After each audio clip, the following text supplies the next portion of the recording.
José Julián Martí Pérez nació en La Habana, capitalina general de Cuba, el 28 de enero de 1853. Fue un escritor y político cubano, político republicano democrático, pensador, periodista, filósofo, creador del Partido Revolucionario Cubano y organizador de la Guerra del 95, llamada así a la Guerra de Independencia de Cuba. Además, inició el movimiento literario llamado modernismo. Su padre era Mariano Martí y su madre Leonor Pérez, ambos originarios de España. En 1866 se matriculó en el Instituto de Segunda Enseñanza de La Habana. El 21 de octubre de 1869, Martí ingresa a la cárcel acusado de traición por escribir una carta dirigida a Carlos Castro y Castro, por lo que el 4 de marzo de 1870, Martí fue condenado a 6 años de prisión. Posteriormente, gracias a las gestiones de su padre, logró ser deportado a España y allí comenzó a cursar estudios en las universidades de Madrid y Zaragoza, donde se gradúa como licenciado en Derecho Civil y en Filosofía y Letras. De España se traslada a París por breve tiempo, pasa por Nueva York y llega a Veracruz el 8 de febrero de 1875, donde se reúne con su familia. En México entabla relaciones con Manuel Mercado y conoce a Carmen Zayas Bazán, la cubana de Camagüey que posteriormente sería su esposa. Del 2 de enero al 24 de febrero de 1877 estuvo de incógnito en La Habana como Julián Pérez. Al llegar a Guatemala trabaja en la Escuela Normal Central como catedrático de Literatura e Historia de la Filosofía. Posteriormente retorna a México para contraer matrimonio con Carmen el 20 de diciembre de 1877 y regresa a Guatemala a inicios de 1878, segunda deportación. En 1878 vuelve a Cuba para radicarse en La Habana y el 22 de noviembre nace José Francisco, su único hijo. Comenzó sus labores figurando como uno de los fundadores del Club Central Revolucionario Cubano, del cual asumió la presidencia al sustituir a García, quien había partido hacia Cuba para incorporarse en la fallida Guerra Chiquita. Posteriormente, el Comité Revolucionario Cubano de Nueva York lo nombró subdelegado en la isla. El 17 de septiembre, José Martí es nuevamente deportado a España.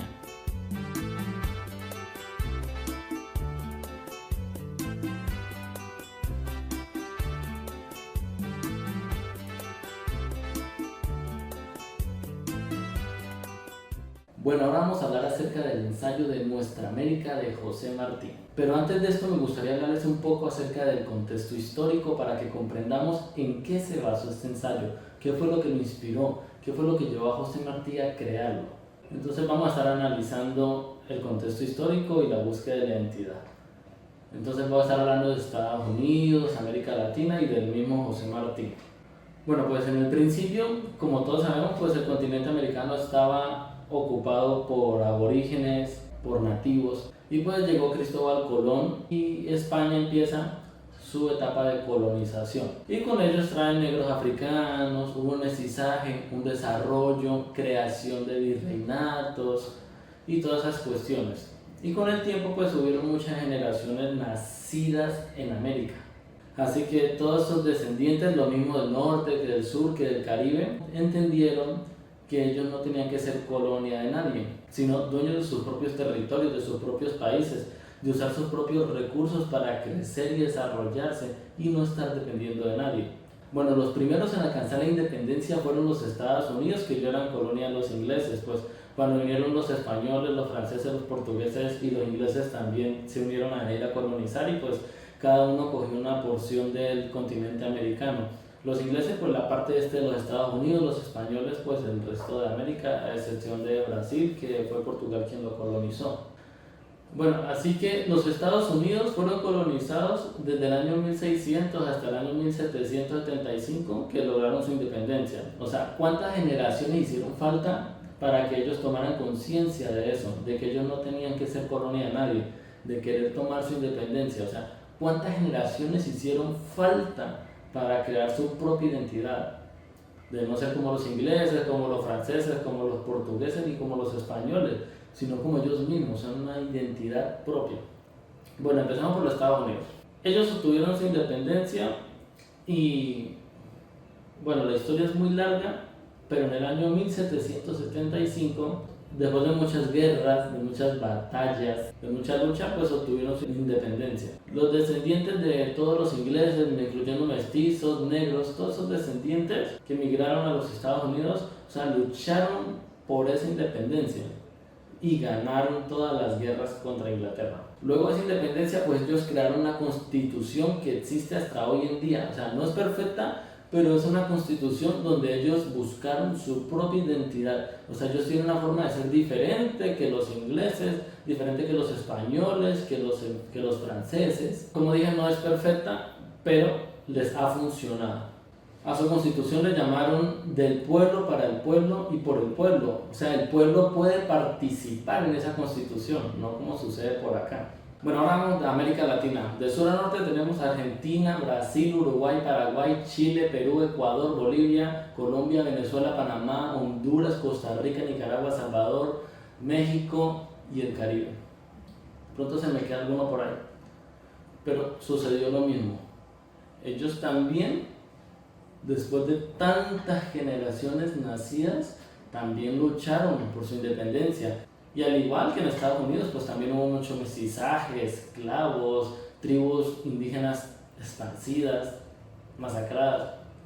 Pero bueno, el primer país de América Latina en independizarse fue Venezuela, luego Argentina, luego Colombia en 1819, luego México y Panamá, Ecuador, Honduras y Nicaragua en 1823.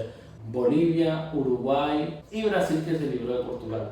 Y así sucesivamente todos los países de América Latina, pues menos Cuba. Cuba se libera en el año 1902, 72 años después que los demás países de Latinoamérica. ¿Por qué?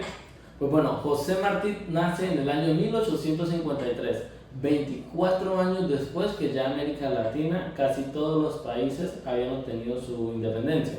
José Martí nace en el tiempo en el que los países latinoamericanos ya habían obtenido su independencia, pero Cuba, su patria, no era libre. Él vive desde 1853 a 1895 y como lo dije, Cuba se libera en 1902, es decir, él no alcanzó a ver su patria libre.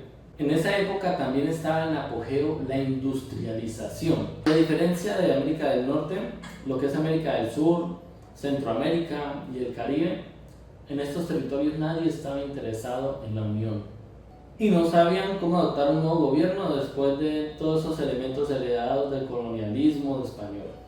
Así que no había una forma de identidad, o sea, había desunión, no había identidad propia.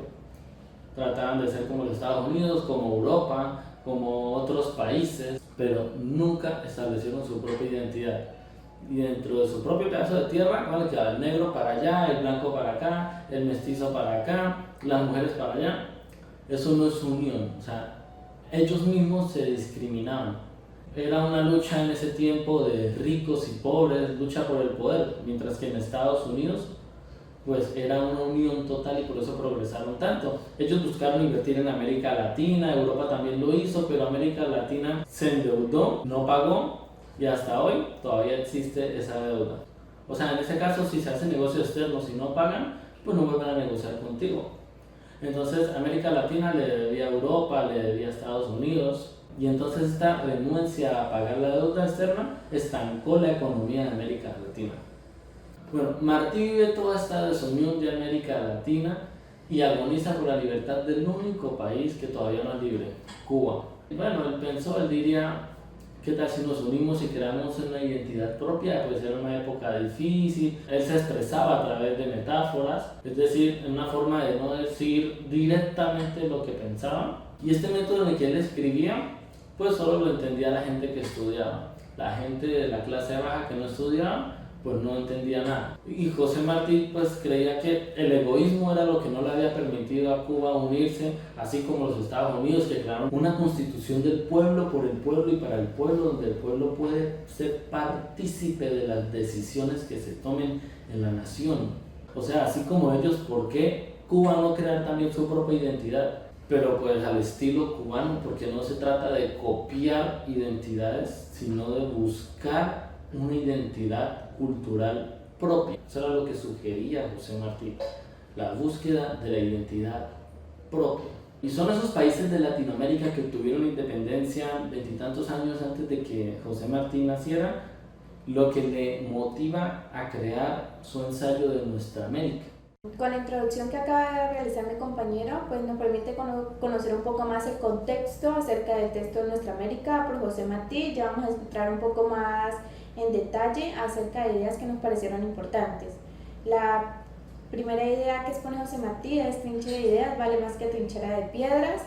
Y entonces esta idea relaciona la trinchera de piedras como el dogmatismo que imponen muchos gobernantes hacia el pueblo, ¿no? Porque es bien conocido que al pueblo no se le da la opción de pensar, ni de actuar, ni de querer dar su opinión personal acerca de ciertos temas que se están tratando. No hay una democracia que le permita al pueblo participar de eventualidades que realizan ciertos gobernantes.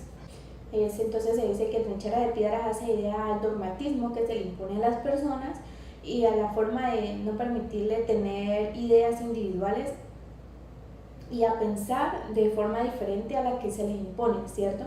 Entonces la trinchera de ideas viene a ser la forma individual de pensar de cada persona, cómo cada persona podemos cambiar ese dogmatismo. Y es más, si queremos podemos derrocar a los gobernantes, porque se sabe que es el pueblo el que tiene el poder, más no los gobernantes que tienen el poder sobre el pueblo. Si el pueblo se diera cuenta de todo el poder que tiene y de cómo sus ideas pueden ser tan importantes, créame que muchas de las cosas que están pasando en esos momentos en el país no sucederían. Ya que lo menciona Martí como en el primer reloj de la página, que dice que cree el aldeano vanidoso que el mundo entero le pertenece. Entonces él hace referencia a los gobernantes y cómo el gobernante cree que el pueblo pues es como subjetivo, que puede hacer y deshacer como quiere, ¿no? Pero es mentira, es el pueblo el que al despertar, y si llega a despertar, va a tener el poder sobre sí mismo. Ya como segunda idea tenemos el de no hay prueba que traje 9 ideas. Entonces lo primero es conocer el significado de proa. ¿Alguno de ustedes conoce el significado de proa? Bueno, proa es la parte delantera del barco que al navegar pues esa se encarga de cortar el agua. Ella tiene una forma así como de un triángulo. Entonces al navegar lo que hace es cortar el agua para permitir que el barco navegue con más facilidad. Entonces ya venimos a hacer relación que la proa viene a hacer referencia a cómo el gobierno quiere imponer y quiere cortar las ideas individuales que tiene cada persona, ¿no? Pretendiendo dominar el pueblo, no dándole la opción de pensar y de actuar de manera propia, intentando cortar, pues atajar y muchas veces hasta callar las voces del pueblo. Otra parte importante que tenemos que recalcar ahí es que muchas de las ideas que se han puesto aún en la actualidad vienen de otras partes y son ideas que traen otras personas, más no ideas que el mismo pueblo sugiere para su gobierno propio.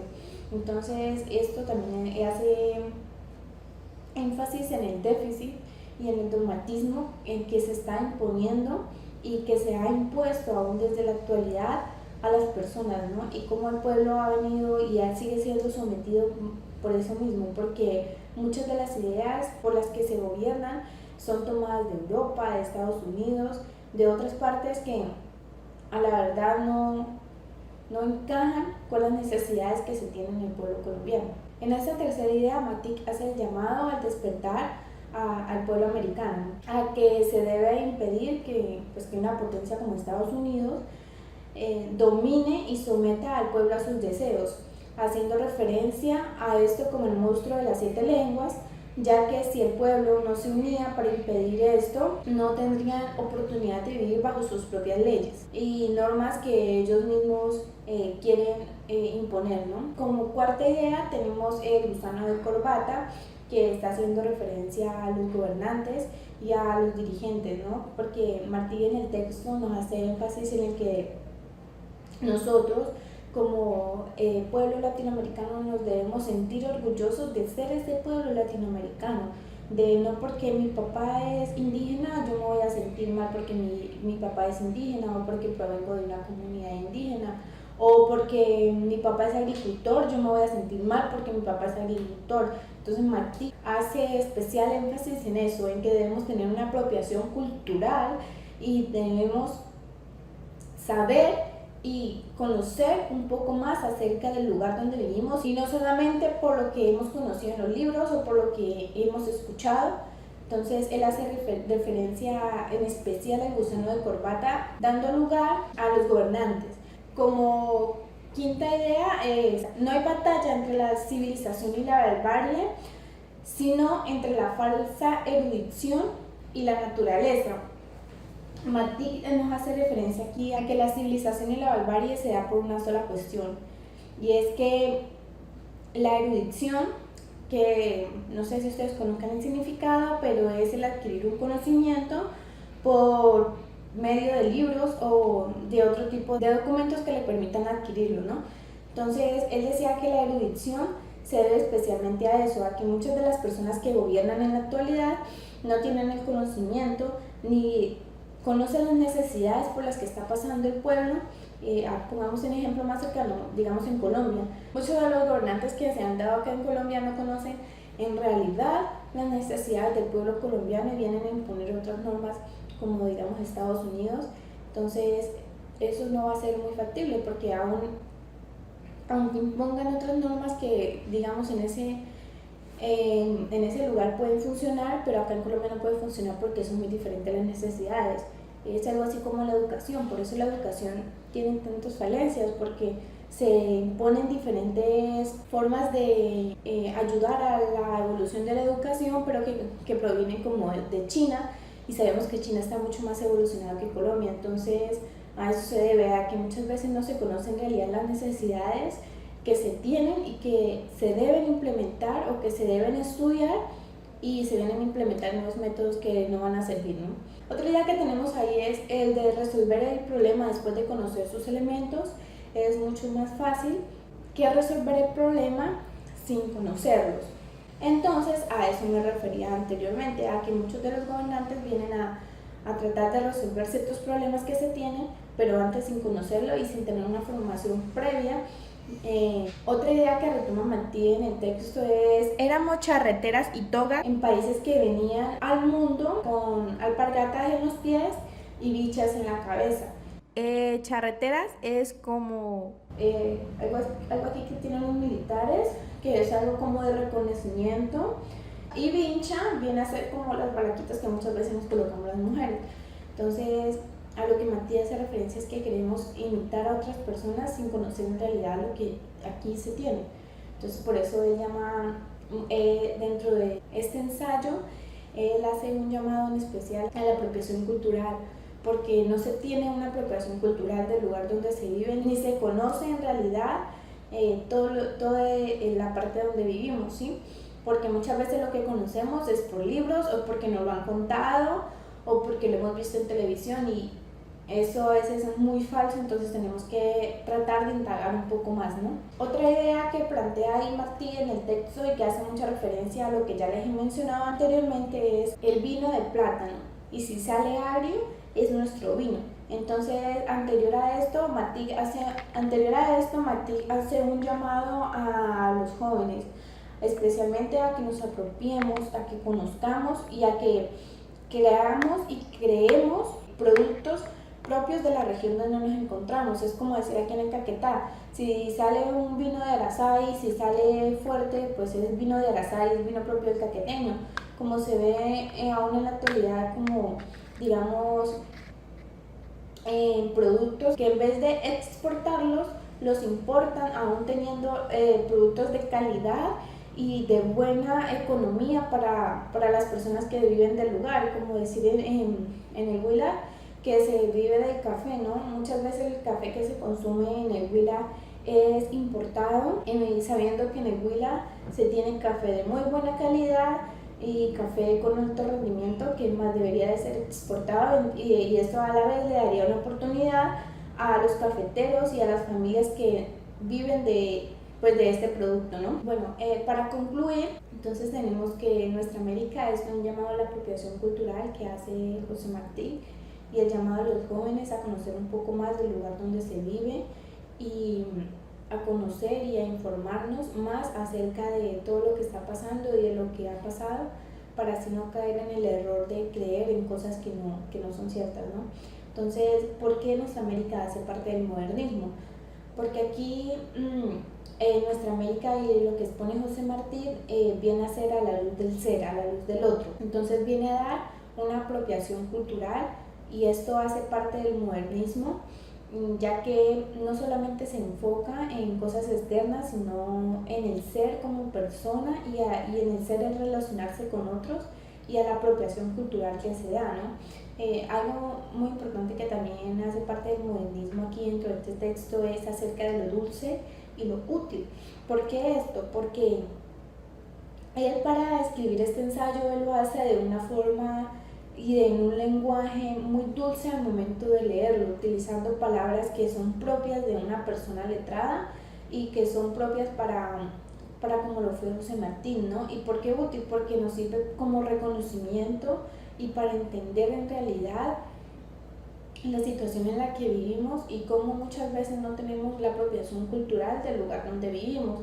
Porque, como lo decía José Martí en este texto, él hace críticas acerca de lo mismo, de la apropiación cultural de la que no tenemos, y también propone formas para cambiar esto, ¿no? Una de las formas que él propone es que las personas, el pueblo, proponga sus mismas normas a los gobernantes, más no que los gobernantes vengan a imponer sus normas sobre el pueblo, ¿no? Otro aspecto fundamental que encontramos aquí del modernismo es la manera poética en la que está escrito este texto, porque lo poético siempre hace trascendencia. En muchas partes que leemos del libro, de este ensayo, encontramos que tiene una forma poética y una forma de escribir muy armoniosa al momento de usted leer, de usted encontrarse como lector. Terminado con nuestra América, vamos a entrar a hablar acerca de tres héroes.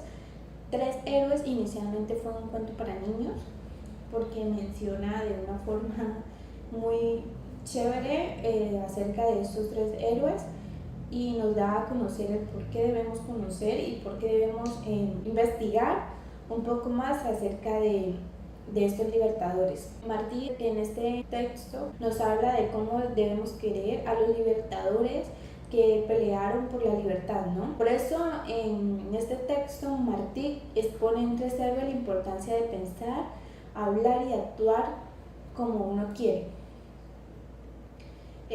ya que por eso fue que lucharon estos libertadores para permitirnos la libre expresión. Y por ellos, justamente aún en la actualidad, tenemos ese derecho. Por esto nos da una reflexión acerca del pensamiento y de cómo nosotros desde un inicio debemos influenciar a los niños y hacerlos cuestionar acerca del lugar donde se vive, ¿no? Por esto se hace la comparación, en este texto Martí hace la comparación con un elefante y con la llama del Perú. El elefante, dice Martí, que no tiene más hijos cuando se encuentra en cautiverio, y la llama del Perú cuando su dueño lo maltrata o le pone más peso del que ella puede soportar, simplemente se echa y no come más, no bebe agua y no camina más y simplemente muere ahí. Entonces él hace la referencia con la llama del Perú a América, porque él decía que América debe sacarse la carga de encima, que es la carga de los conquistadores y de los malos dirigentes, o simplemente morir. Ya dicho lo anterior, es así como Martí nos empieza a hablar de estos tres héroes: Simón Bolívar, el cura Hidalgo y San Martín. Simón José Antonio de la Santísima Trinidad Bolívar Palacios Ponte y Blanco, más conocido como Simón Bolívar, fue un militar y político venezolano. Nació el 24 de julio de 1783 en Caracas, Venezuela, y murió el 17 de diciembre de 1830 en Santa Marta. Entonces, en este texto nos dice que Simón Bolívar era un hombre que no se cansaba de luchar, aun cuando su pueblo se cansaba. Es así como peleó un día contra miles de hombres y ayudó a liberar a Venezuela, Bolivia y Ecuador. Pues murió en Santa Marta con el corazón muy triste al ver que su pueblo se había cansado de luchar. Como segundo tenemos a Miguel Gregorio Antonio, también conocido como el cura Hidalgo. Nació el 8 de mayo de 1793 en Corralejo de Hidalgo, México, y murió el 30 de julio de 1811 en México. El cura Hidalgo es el libertador de México. Decía que tenía una aprecio muy especial por los pueblos indígenas porque él decía en ese texto, según José Martí, porque él decía que los pueblos indígenas eran muy dóciles y que tenían una capacidad de aprender muy alta, ¿no? El cura Hidalgo sabía francés, pues que en ese tiempo el hecho de saber francés y el hecho de haber estudiado otro idioma y otros libros era pues muy reconocido porque muchas de las personas que provenían de estratos socioeconómicos bajos no tenían esa posibilidad, entonces para las personas que tenían esa posibilidad era muy bien visto, ¿no? Este cura pertenecía al pueblo Dolores, pero él muchas veces viajaba a Querétaro y porque él luchaba mucho por ver a México libre, entonces llegó a luchar con indígenas y así pues devolver la tierra a muchos de los indígenas que luchaban con él, ¿no? En especial él luchaba por la liberación de México y por devolver muchas de las tierras que fueron robadas a estas comunidades indígenas. También dice ahí en el texto que él miró cómo azotaban a un negro, que eso lo marcó mucho, entonces por eso también creo que fue influenciado para luchar por esta causa. El cura Hidalgo, mediante su lucha, tenía muchos amigos a su alrededor, ¿no? Pero también decía que muchas de las personas que se unían a la lucha del cura Hidalgo lo hacían solamente por ir y saquear pues, las tierras a donde llegaba el cura Hidalgo, ¿no? En eso, pues un compañero que andaba con el cura Hidalgo sintió celos de él, entonces el cura Hidalgo simplemente le cedió el puesto. En esta lucha, cuando capturaron al cura Hidalgo, como una forma de castigo, le quitaron cada una de sus prendas de sacerdote y lo sacaron a la parte de atrás como de una tapia y le dieron 2 disparos en el pecho. Él cayó vivo y pues en medio de su sangre y eso pues lo acribillaron, ¿no? Y posteriormente a eso le cortaron la cabeza, la metieron dentro de una jaula y la colgaron para que eso sirviera como escarmiento a las demás personas que quisieran revolucionarse, ¿no? Pero la lucha que hizo el cura Hidalgo sirvió de mucho porque México es libre, México se liberó. Ya como tercero de estos 3 héroes que nos expone José Martí en su texto es José Francisco de San Martín y Matorras. Fue un militar y político rioplatense y uno de los libertadores de Argentina, Chile y Perú. Nació el 25 de febrero de 1778 en Chipechú, Argentina, y murió el 17 de agosto en 1870 en Francia, de padres españoles que lo mandaron a España para que fuera militar del rey, y estando allí pues entró Napoleón a España. Los españoles lucharon con todo, salieron a luchar niños, ancianos, jóvenes, adultos, pero pues impidieron que Napoleón se apoderara de España. Debido a su gran rendimiento como militar, entonces a San Martín lo nombraron coronel. En cuanto supo que América, que estaba luchando por su liberación, vino a América y luchó y ayudó para que esto se diera, y mediante esas luchas pues participó en muchas otras. Cuando llegó a Europa se encontró con Simón Bolívar y entonces le cedió toda la gloria a Simón Bolívar. Dicen que San Martín murió en los brazos de su hija y que el testamento que dio lo hizo así como una cosa pequeñita, como si fuera una orden militar. Entonces José Martí en este texto nos expone acerca de cómo debemos conocer y cómo debemos agradecer a estos y a muchos más libertadores por las luchas y por habernos liberado de muchos opresores que querían imponernos y que querían someternos y quitarnos nuestra cultura, nuestro lenguaje, y aunque aún así pues se dieron muchas de estas causas, ¿no? Muchos de los pueblos indígenas a los cuales fueron sometidos, y aún aquí regionalmente como es el pueblo Huitoto y entre otros, perdieron sus lenguas autóctonas, ¿no? Por esto, por el sometimiento y por los malos tratos que venían de muchos de los conquistadores y muchas de las personas que los sometían a torturas, a violaciones, simplemente por el hecho de creerse superiores, ¿no?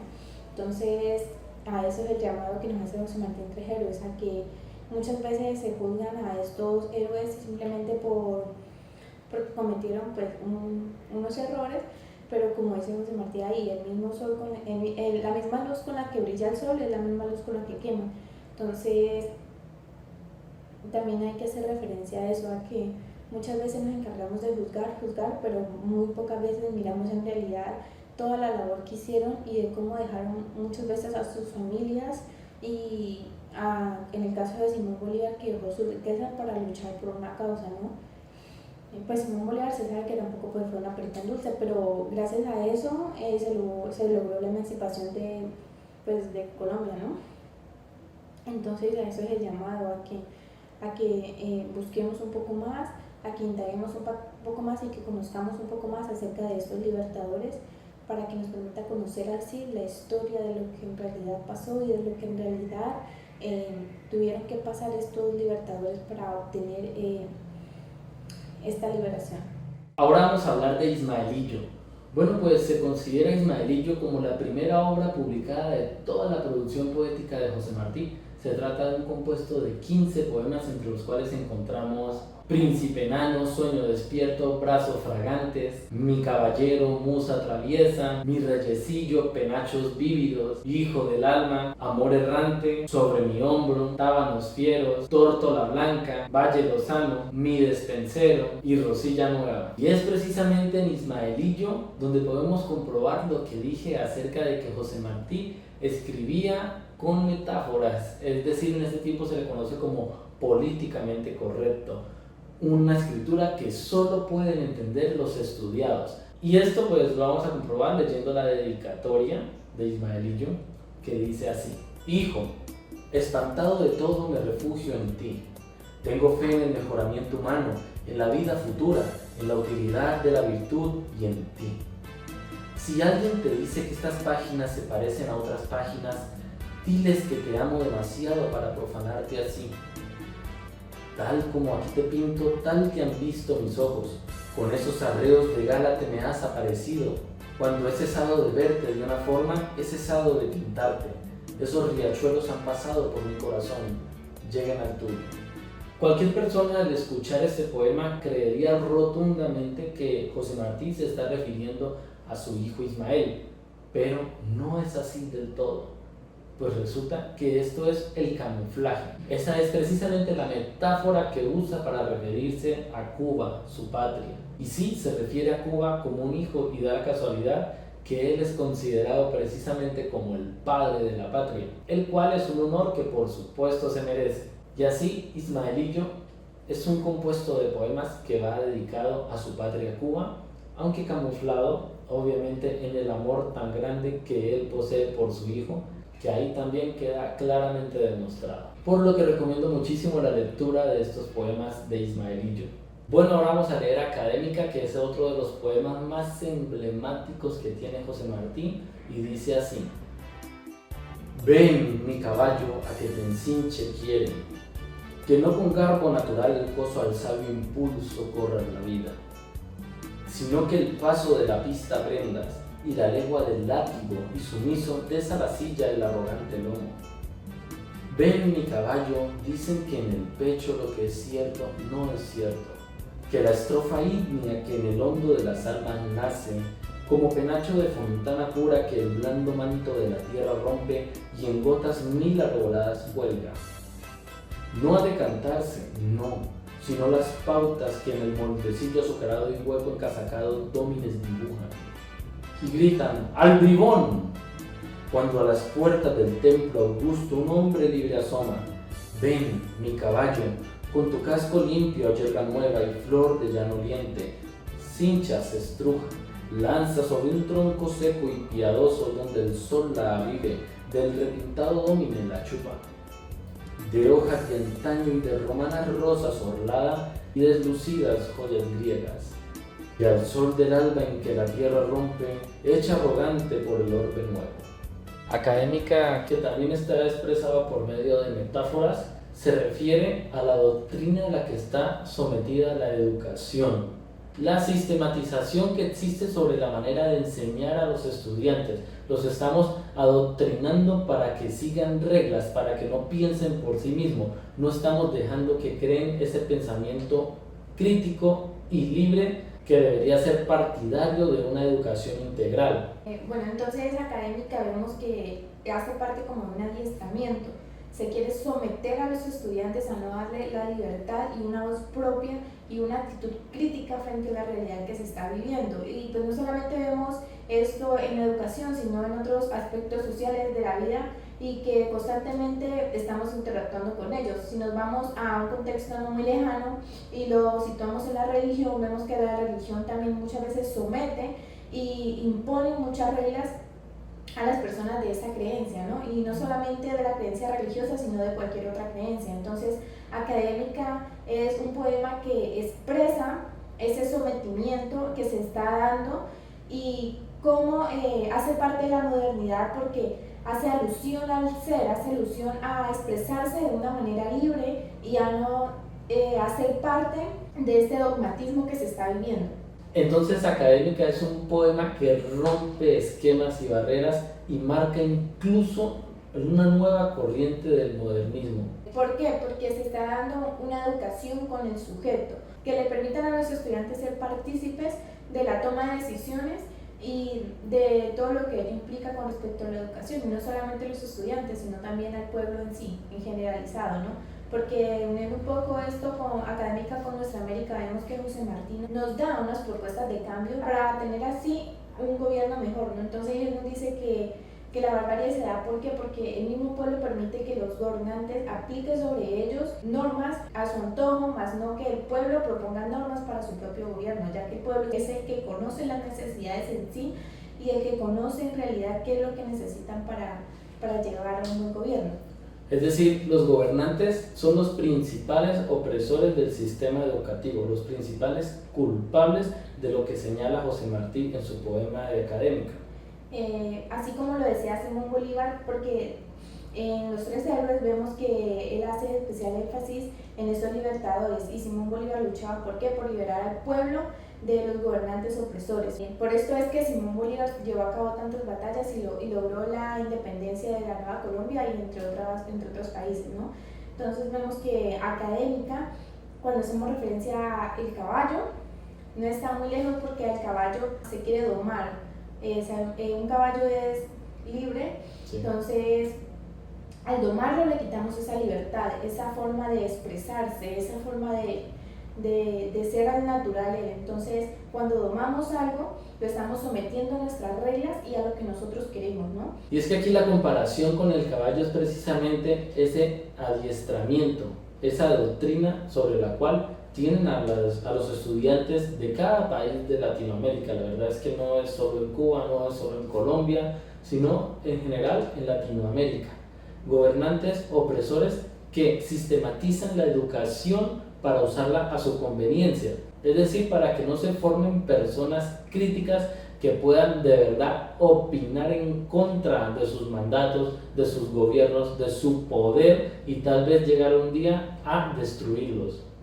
Es más, compañero, complementando un poco con lo que usted nos comenta aquí con respecto al dogmatismo a los estudiantes, muchas veces cuando se va a prácticas estudiantiles se ve eso, ¿no? Se ve como los docentes titulares de estos grados oprimen a tal manera a los estudiantes que simplemente los hacen copiar en un cuaderno e imponerles los que tienen que hacer. Si un estudiante se revela o da una opinión diferente a lo que el maestro o el docente le impone, ¿qué hace? Pierde la materia, entonces, o pierde la nota que se le está dando, ¿no? Entonces vemos que la parte cualitativa es una parte de opresión que se da dentro de la educación, ¿no? Porque se están midiendo los conocimientos del estudiante no solo de una forma numérica, más no de una forma diferente que opinamos debería ser así, ¿no? Porque una forma numérica es solamente una forma de decir usted merece un 1 o un 5, mientras que una forma más personal y una forma de opinión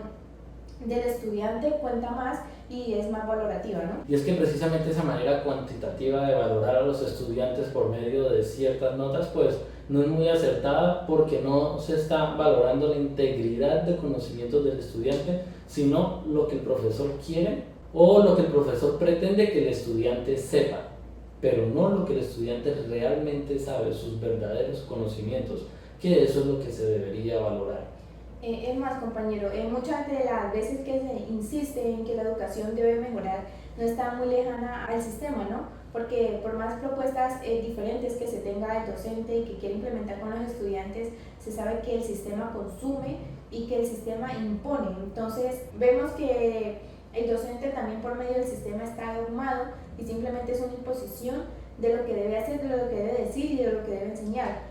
Hablando un poco de la educación, sabemos que no está muy alejado de la educación tradicionalista, que es en la que el docente simplemente es el que imparte el conocimiento y no se toma en cuenta la opinión del estudiante, ¿no?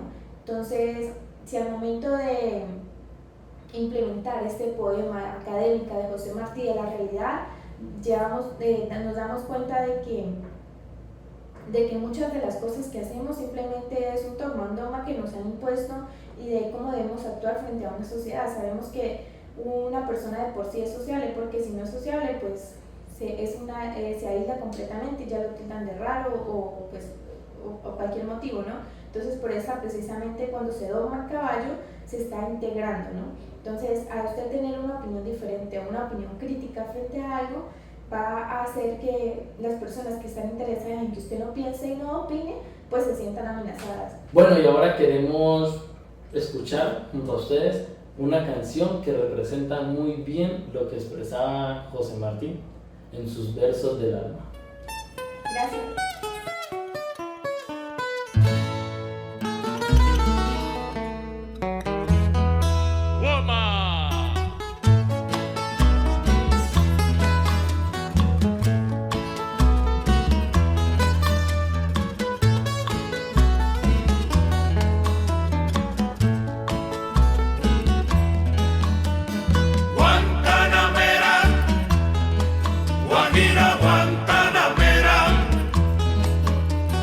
Guantanamera, Guajira Guantanamera. Yo soy un hombre sincero, de donde crece la palma. Yo soy un hombre sincero, de donde crece la palma. Y antes de morir yo quiero echar mis versos del alma. Y antes de morir yo quiero echar mis versos del alma. Guantanamera, Guajira Guantanamera, Guantanamera, Guajira Guantanamera. No me pongan en lo oscuro a morir como un traidor. No me pongan en lo oscuro a morir como un traidor. Yo soy bueno y como bueno moriré de cara al sol. Yo soy bueno y como bueno moriré de cara al sol. Guantanamera, Guajira Guantanamera, Guantanamera, Guajira Guantanamera. Con los pobres de la tierra quiero yo mi suerte echar. Con los pobres de la tierra quiero yo mi suerte echar. El arroyo de la sierra me complace más que el mar. El arroyo de la sierra me complace más que el mar. Guantanamera, Guajira Guantanamera, Guantanamera, Guajira Guantanamera. Tiene el leopardo un abrigo en su monte seco y pardo. Tiene el leopardo un abrigo en su monte seco y pardo. Yo tengo más que el leopardo, que tengo un buen amigo. Guantanamera, Guajira, Guantanamera, Guantanamera, Guajira, Guantanamera. Dilo, compadre.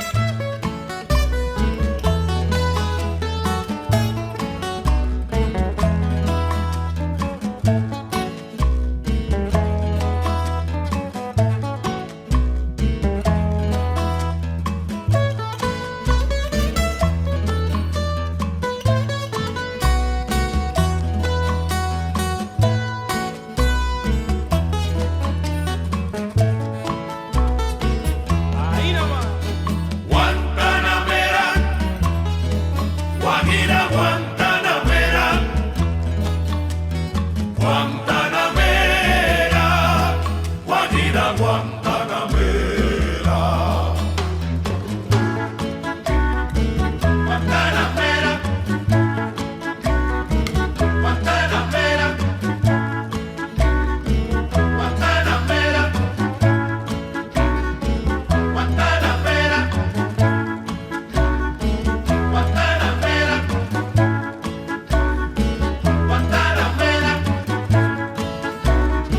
Guantanamera, Guantanamera, Guantanamera, Guajira, Guantanamera, Guantanamera, Guajira, Guantanamera.